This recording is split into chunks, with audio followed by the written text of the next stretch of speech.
I was sitting in a dust-colored tent in Kandahar, scrolling through a weak connection, when an email popped up from a bank I had never heard of. The subject line said, "Notification of late payment." It was addressed to me by full legal name. It listed a loan number and a balance that might as well have been written in fire. I read it twice, thinking it had to be a phishing attempt. Then another email came in from a different lender with language about a delinquent account and the possibility of default.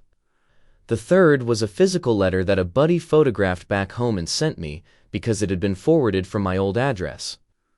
By midnight, the desert outside the tent felt colder than usual, and I realized I wasn't fighting one war anymore. Someone was borrowing money in my name while I slept in body armor. I am a staff sergeant. I was 34, on my second deployment. I'm not the guy who misses details. I inventory gear by memory. I can look at a field pack and tell you what's missing without opening it. Before I left, I did a pre-deployment checklist for my whole life. Power of attorney, bills on auto pay, a shared spreadsheet for expenses. My wife and I agreed that she would handle the day-to-day while I was gone. We weren't rich, but we were stable. We wanted to buy a better house in a year or two. We wanted to clear the last of the truck payment. We had talked about a kid, and had the kind of conversation that makes you feel like your life is heading somewhere solid and known. When I packed my ruck in our living room, she helped fold my uniforms, and she cried a little when she thought I wasn't looking. We grilled with the neighbors the night before I left, and she leaned into my shoulder and told me she was proud of me. She said she would keep the home front tight. She said I didn't need to worry about anything except coming home. I believed her because she was the person I trusted most. We had known each other since high school. We had been broke together and climbed together, and I thought that history meant we were unbreakable. Kandahar was heat and grit and routine. You learn to think in checklists, and you learn to turn worry into tasks. When the first email about the loan appeared, I turned it into a task. I wrote down the lender name and the number and tried the support line on a lagging connection that cut out every third word. I sent a reply asking for verification and a fraud department contact. I messaged my wife and told her something weird was happening, and she wrote back with a thumbs up and then a short note saying, "Probably just spam, don't stress, you have enough going on over there." She told me she would look at the mail. She said the bills were fine. 2 days later, a collector called the baseline asking for me by full name. The message got routed through the admin desk, and a sergeant I barely knew found me in the motor pool with a piece of paper that had my name spelled right and a balance that wasn't even close to zero. I laughed because the alternative was to fall through the floor.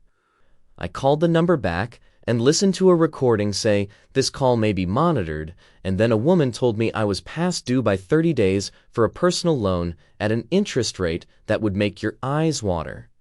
She asked for my last 4 digits of Social Security, and I did not give them.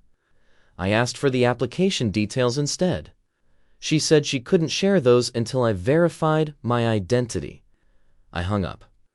My hands were shaking, and my team leader asked if I needed to step outside and breathe. I told him I was good. I wasn't good. I kept telling myself it had to be a clerical error or a mixed file. I pulled my credit monitoring app, but I couldn't log in because the password didn't work and the recovery email had been changed. That was the first real crack. I messaged my wife again, and she said, "Don't worry about it, I'll reset it and send you the new info." She didn't send it that day. She said she was busy with work. She said she was going to her sister's place for the weekend. She sent me a selfie with a wine glass. The next morning, I woke up with no appetite. My body felt heavy, but my mind was sharper than it had been in months. I made coffee in silence and stared at the envelopes spread across the table. Every letter was like a mine I hadn't seen coming, waiting to blow my life apart. She moved around the kitchen, cheerful, asking if I wanted eggs, but I barely heard her. I was thinking about how each page had my name, my signature, my social security number, all without my consent.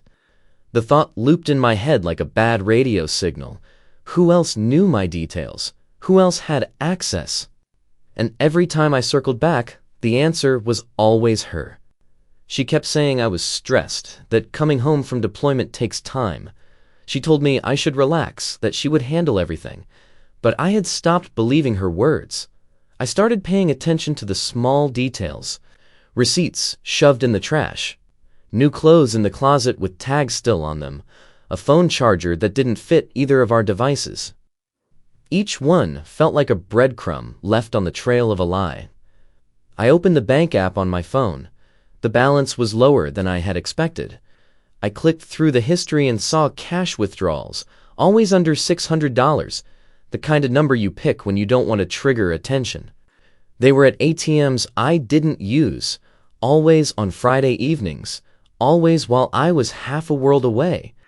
When I confronted her, she waved her hand and said she had to cover bills. She said the system must have doubled some charges. I knew that wasn't true. Numbers don't lie, but people do. Then there were the phone calls. Collectors dialing in at odd hours, demanding payments I never authorized. One even left a voicemail. This is an urgent matter. Failure to respond may result in legal action. Hearing my name spoken in that flat, mechanical tone made me feel like a ghost inside my own life.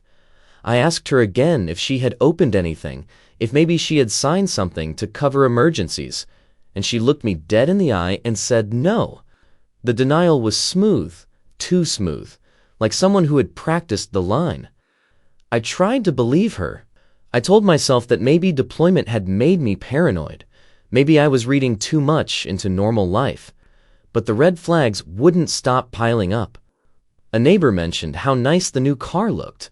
Another asked if I had gotten a raise because the furniture looked expensive. Each word cut like glass. I hadn't gotten a raise. I hadn't bought any furniture.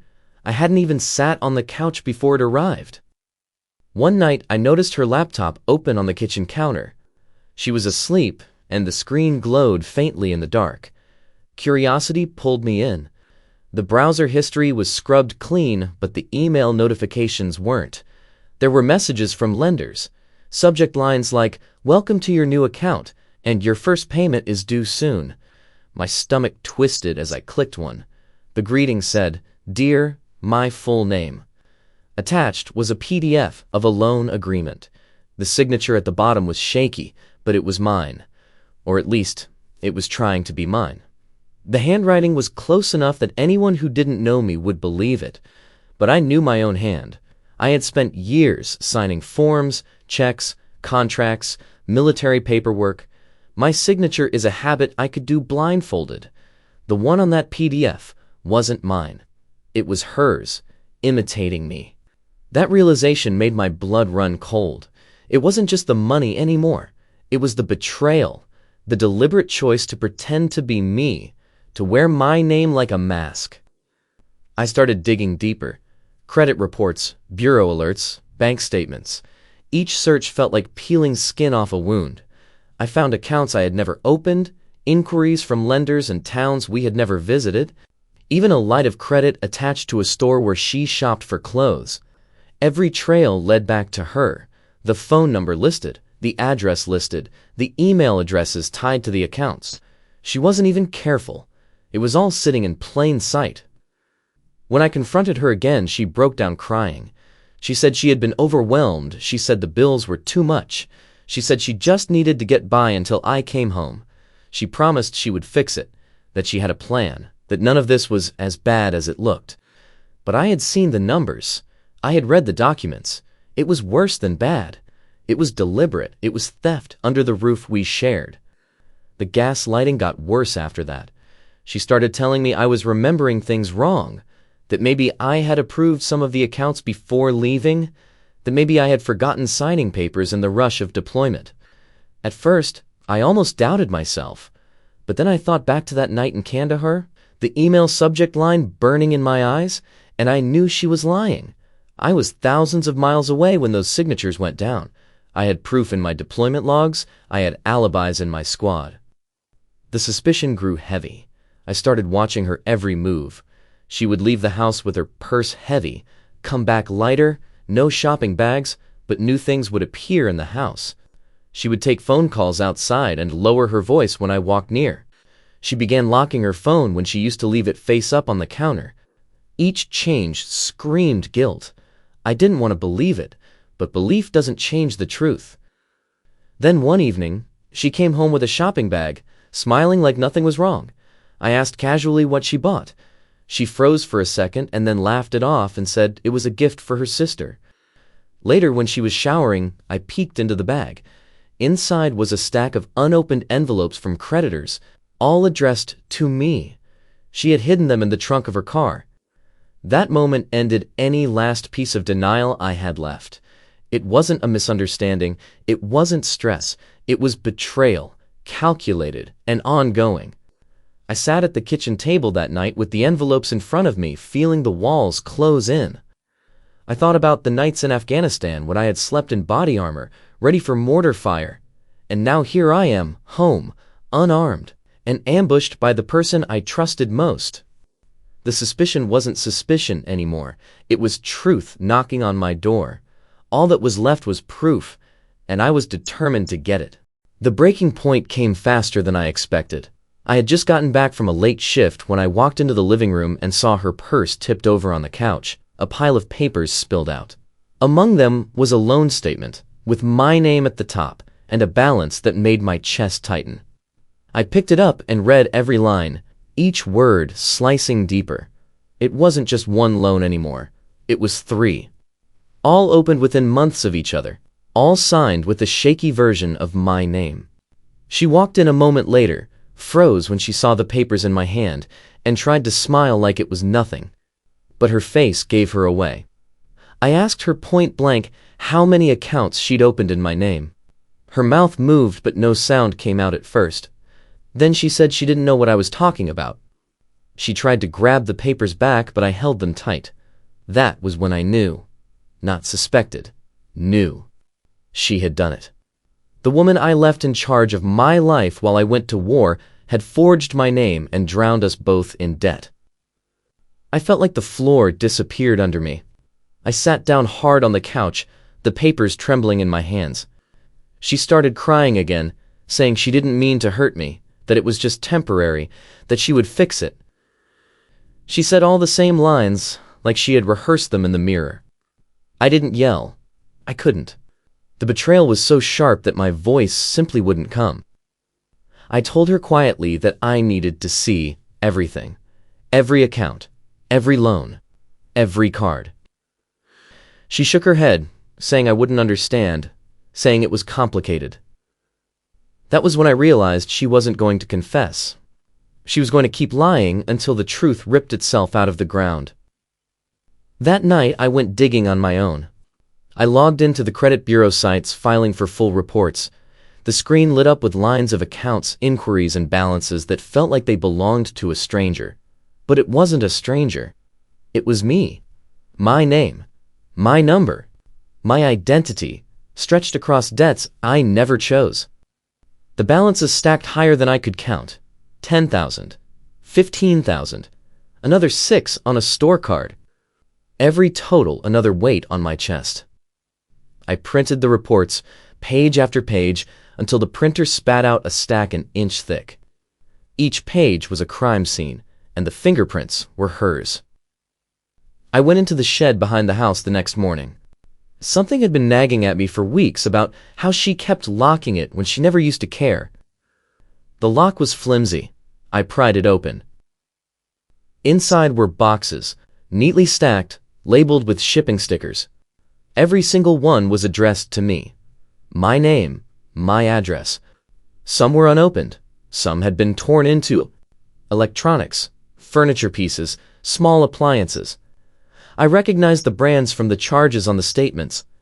My identity wasn't just numbers on a screen. It had turned into physical boxes sitting in a shed behind my house. I sat on the floor of that shed for a long time, staring at my name printed on boxes I never ordered. My own handwriting, forged on receipts tucked into the corners. It felt like standing in a graveyard of my trust. When I carried one of the boxes back inside and set it on the table, she finally admitted it. Not fully, not honestly, but halfway. She said she had applied for a few things in my name. She said she just wanted to make the house nicer while I was gone. She said she thought I would understand once I saw what she had done. I stared at her, then at the cheap lamp inside the box, and wondered if she had any idea what she had really done. Her words shifted quickly from apology to blame. She said I was never home. She said I left her alone to handle everything. She said I couldn't judge her because she didn't know how hard it was to manage bills and loneliness at the same time. She said if I'd been here, none of this would have happened. The guilt she tried to place on me felt like another weapon, but I refused to carry it. I told her flatly that loneliness does not justify fraud, that stress does not excuse forgery, that nothing could explain away stealing my name. I knew then I needed to move past confrontation and into proof. Emotion wasn't going to fix this. Evidence would. I started the investigation like I would start a mission. Step 1. Gather intelligence. I called the banks and demanded full application packets. Most resisted, citing privacy laws until I reminded them the applicant was me. Eventually, they agreed to send copies. Step 2. Secure the perimeter. I froze my credit across all 3 bureaus. I placed fraud alerts on every account. I locked down my bank with new passwords and 2-factor authentication. Step 3. Build the case. I created a binder, filling it with printed statements, copies of forged signatures, and notes comparing dates of applications with deployment logs proving I was overseas. The first packet arrived 2 days later. Inside was a loan application filled out online. The IP address logged was our home Wi-Fi. The timestamp showed it had been submitted at 9:17 p.m. on a Thursday when I was on duty 8 time zones away. I stared at the black and white text until my eyes blurred. That was my proof. Cold, undeniable, time-stamped proof. She couldn't spin that into paranoia or confusion. She had done this, and the evidence was burned into the records. I gathered more. A store credit line with my name, opened in person at a local branch. The clerk who signed off on it described a woman bringing in a driver's license that looked a little off. When I asked for a copy, the photo didn't match me, but the name did. It was a fake ID with my information attached to her face. I carried the copy home and set it on the table in front of her. She said she didn't know where it came from. She said someone must be framing her. I didn't respond. I just added it to the binder. The more I dug, the deeper the betrayal went. Phone records showed verification codes sent to her number, emails confirming account openings forwarded to her inbox, ATM surveillance footage of a woman with her build pulling out cash. Each piece was another nail in the coffin of denial. I almost wanted to stop, to close the binder and pretend I hadn't seen enough, but I couldn't. Because if I stopped, the debt would still be mine. The collectors would still call me. My credit would still rot under lies. And I refused to let her bury me under paperwork and fraud. The investigation was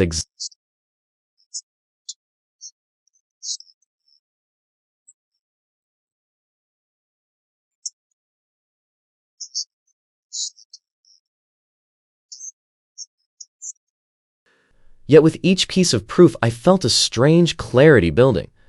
The story was no longer tangled. It was simple. She had stolen my name. She had betrayed my trust. And I was going to prove it beyond any denial. That was the breaking point. I wasn't just suspicious anymore. I was certain. And certainty gave me the strength to move past confrontation and into proof. Emotion wasn't going to fix this. Evidence would. The binder kept growing. Every time I thought I had collected the last piece, another envelope arrived, another document surfaced, another lie cracked open. I didn't sleep much during those weeks. I would sit at the table with a single lamp burning, flipping through statements while she moved silently through the house, avoiding my eyes. The silence between us became heavier than any argument. We were strangers sharing walls, and every page in that binder pulled us further apart. I contacted the detective assigned to my case. At first, he sounded weary, like this was just another file on his desk. But as I laid out my evidence, his tone shifted.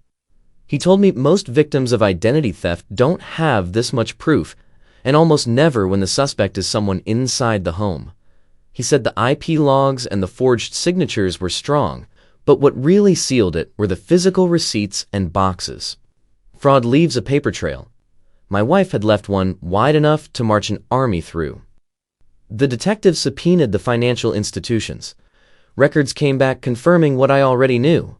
Online applications from our home network, verification codes sent to her number, even phone calls recorded by lenders capturing her voice answering security questions in my name.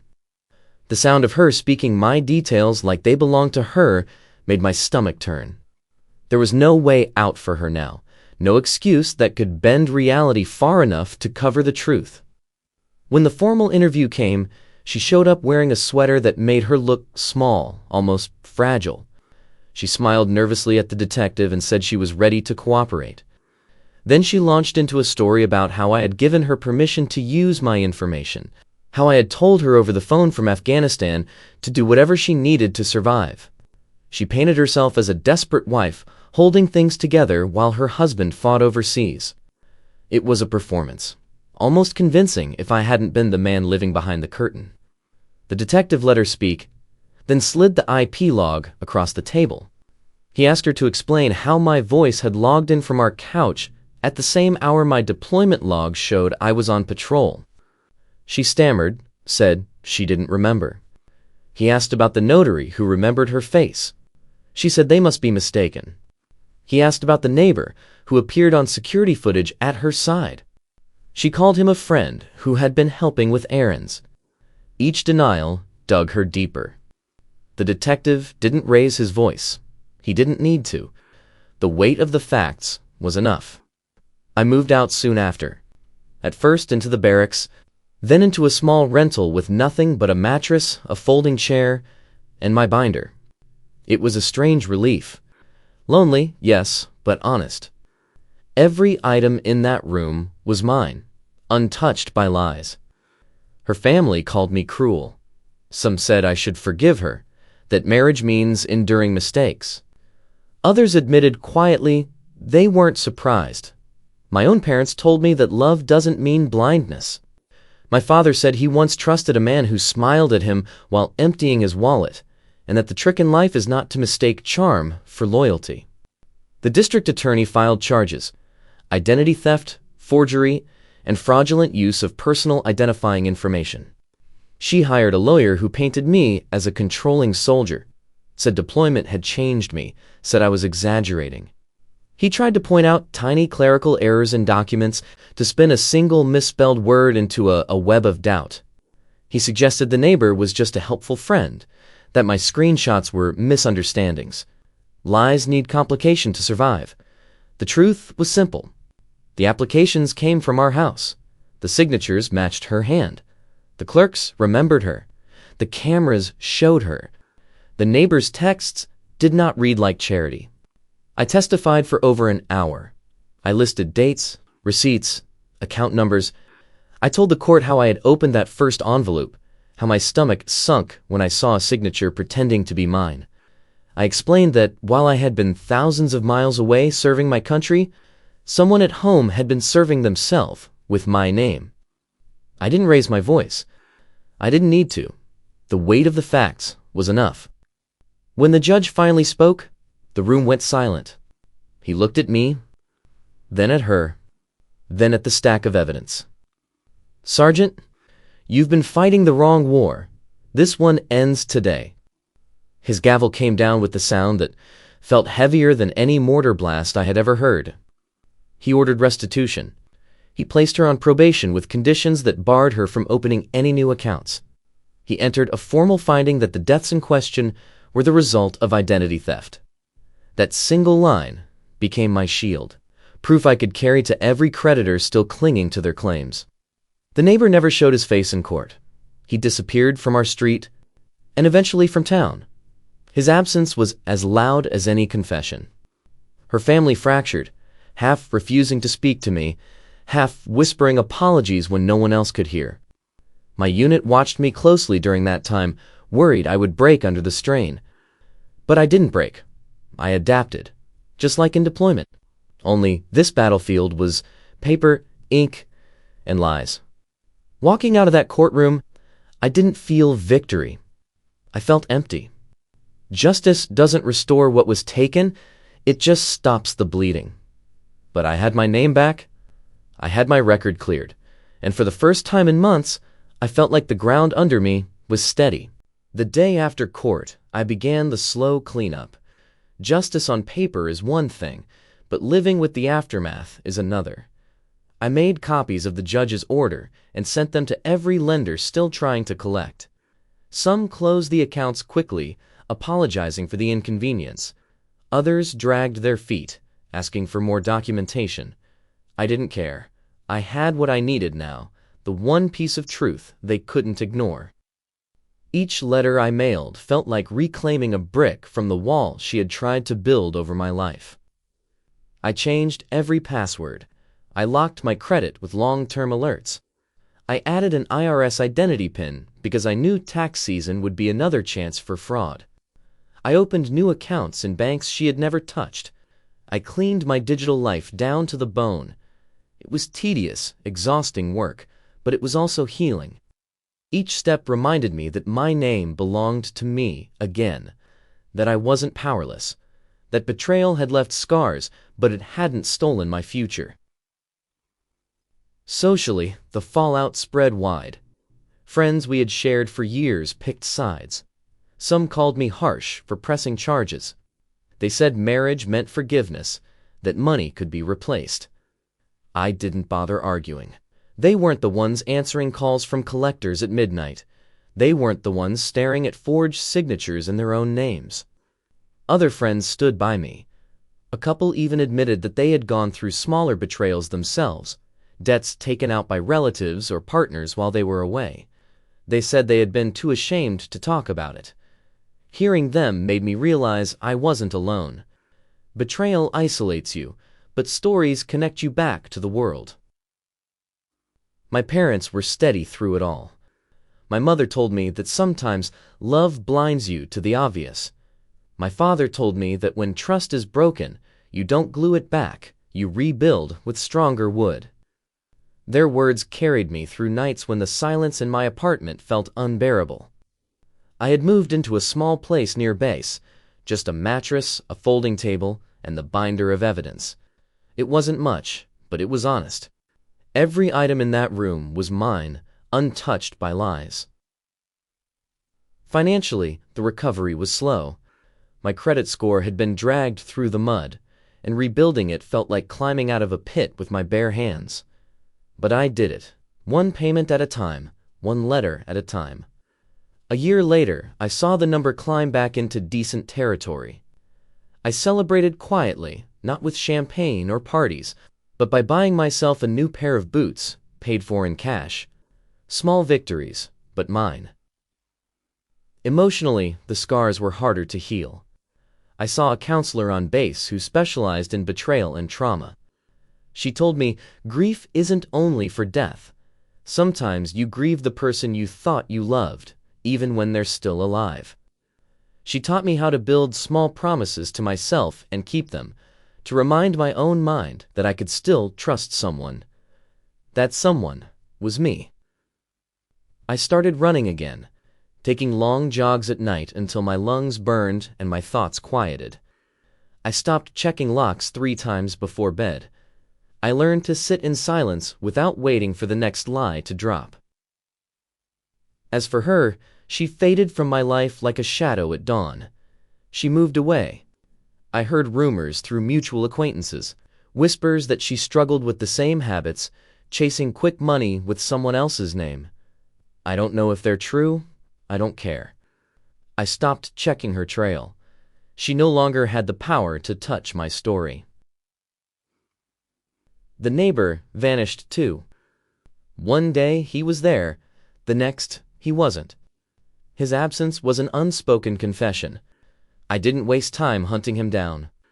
Betrayal carries its own punishment, and I had already won my fight in the courtroom. What remained was me. A man with scars, yes, but also with lessons. I taught younger soldiers how to protect themselves, how to freeze their credit before deployments, how to leave a paper trail strong enough to withstand lies. I told them to guard their social security number like a weapon, to hand out trust in small doses, never in bulk. They listened because they could hear in my voice that this wasn't theory, it was experience carved into me. People sometimes ask me what hurt the most. The money, the lies, the neighbor. But the truth is, what hurt most was the narrative I had carried for years, that home was safe, that trust was guaranteed, that love was armor. That illusion shattered.